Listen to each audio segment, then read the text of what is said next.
The Fleur-Petrus is owned by the Moex family, which also owns prestigious wineries like Petrus, Belair-Menange, and Dominus Estate, among others. The Moex family acquired this property back in the mid-1950s. While this acquisition certainly worked out well for the Moex family in the long run, it started off on a relatively inauspicious note, as shortly after the purchase, Pomerol was hit by the devastating Great Frost of 1956, which completely devastated the vineyards. As such, they had to do a total replant of all the vines.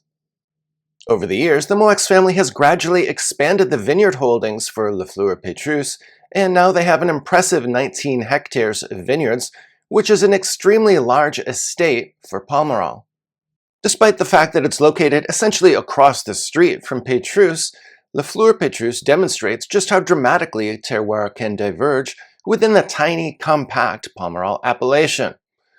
Unlike Petrus, which is known for having extremely concentrated blue clay soils, La Fleur-Pétrus has soils that contain much more gravel and different types of clay, extremely small amounts of the famous blue clay.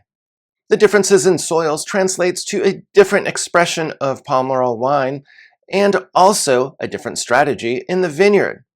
While Petrus is 100% Merlot, the 19 hectares of vines controlled by La Fleur-Pétrus are planted to 91% Merlot, 6% Cabernet Franc, and 3% Petit Verdot.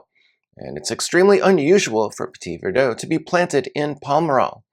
This planting mix is different from their historical approach, which was to include closer to 80% Merlot and around 20% Cabernet Franc.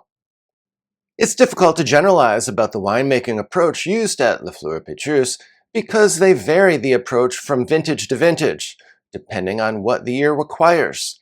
They use an extremely strict selection of fruit, and they use optical sorting equipment to assist with that selection.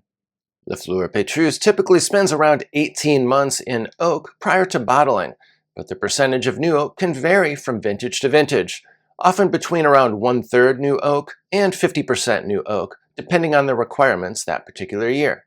The blend can also vary depending on vintage, and they have some epic tasting sessions where Christian Moex, his son, and members of the winemaking team try to determine the exact blend that they will use for that particular year. The highly acclaimed 2019 vintage, which I tasted at the winery recently, is representative. The 2019 La Fleur-Pétrus is a blend that consists of 94% Merlot, 5% Cabernet Franc, and 1% Petit Verdot. Even just a splash of Petit Verdot has a big impact on the final wine, so you really don't need a lot of it, as a little bit can go a long way.